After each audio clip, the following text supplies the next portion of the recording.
1985 single cab, long bed.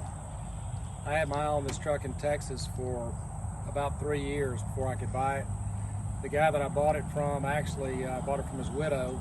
He had died. He bought this right out of college, and when I first approached him about buying it, he told me hell no.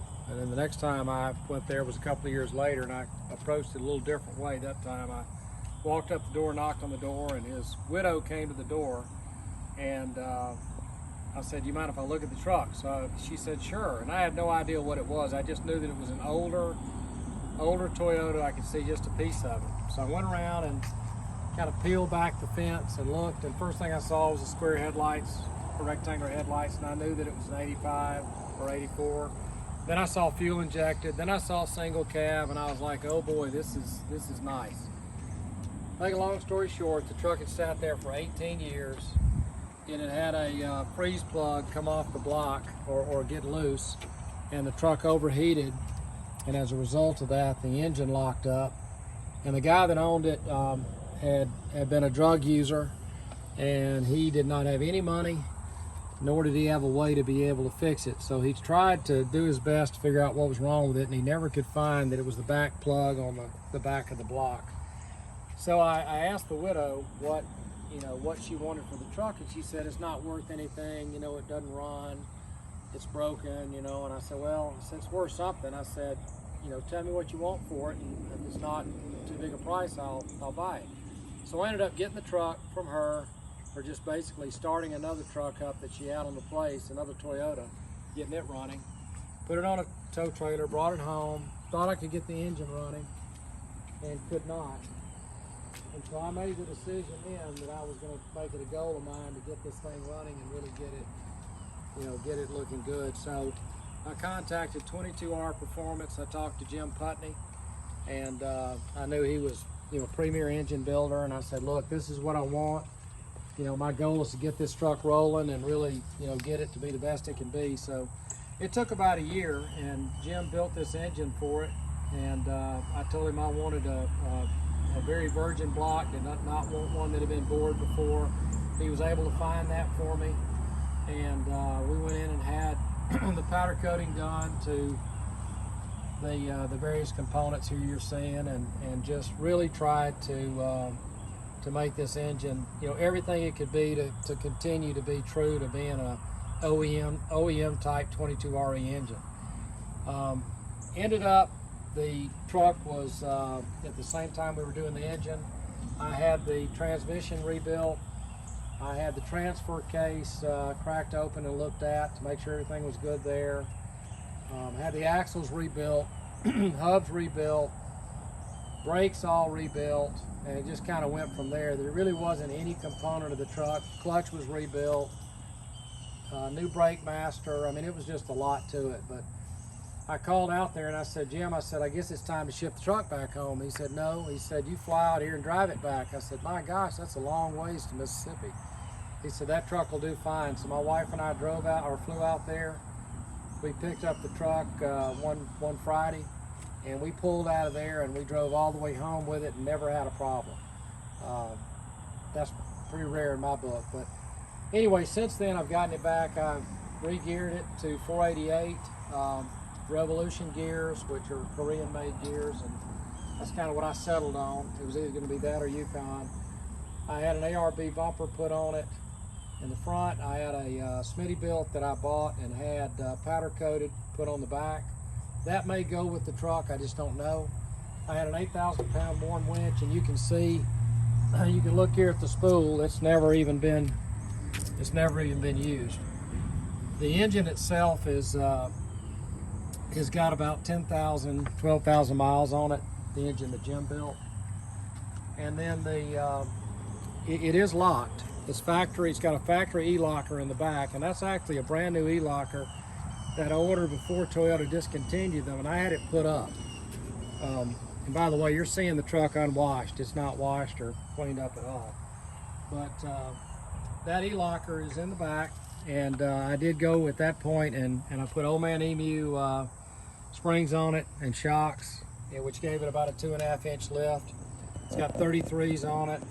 I've actually got a couple of set of these chrome wheels which are in excellent shape.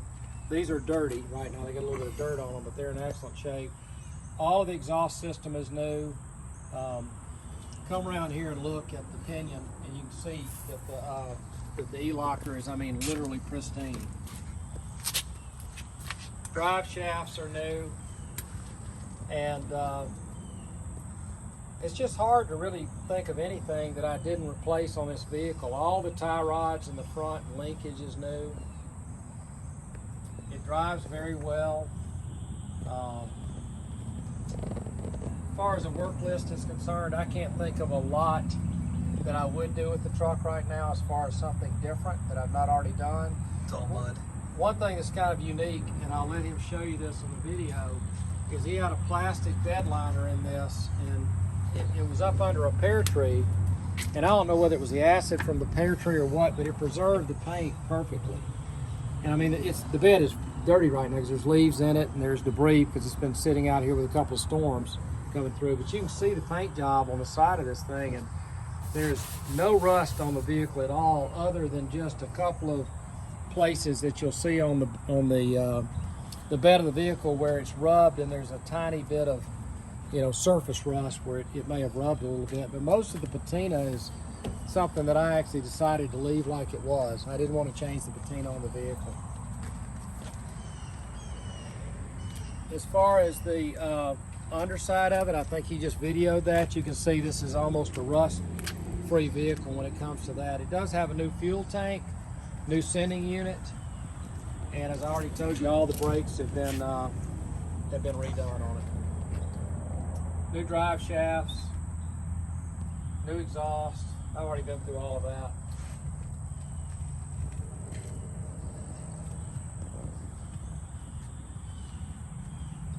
Radiator's new. Battery's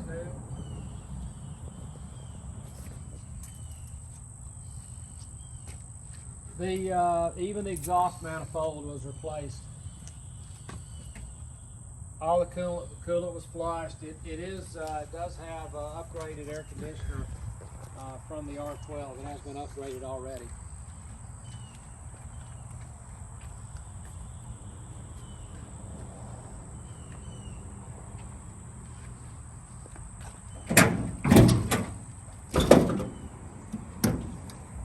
Tailgate's not rusted at all.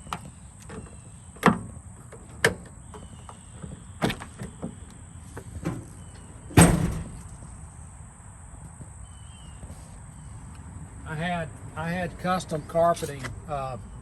You can call them mats, but they're actually custom in the sense that they fit perfectly in this vehicle, just like the original carpet. So they can be taken out and cleaned if you wanted to. Radio's replacement.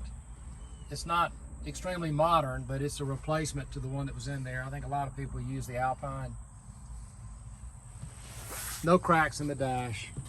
Seats are not in bad shape up under the covers, but I like these Carhartt covers. The seats are not ripped, and I did not want to recover the seats because I like those kind of covers. They're in another 85 that I have. You want to crank it up?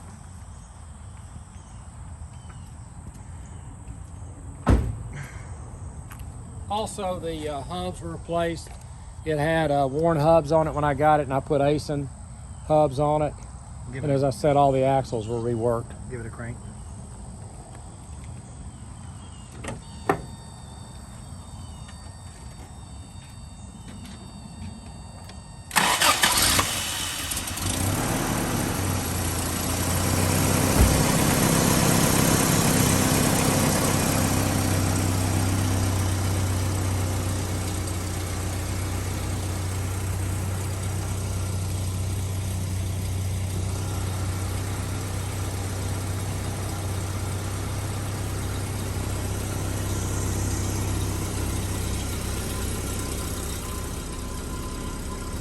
You can see temperature, oil pressure.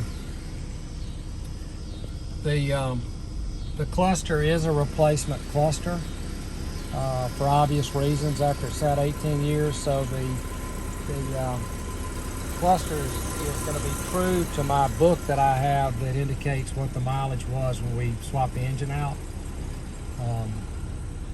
And other than that, it would strictly be just mileage on this thing.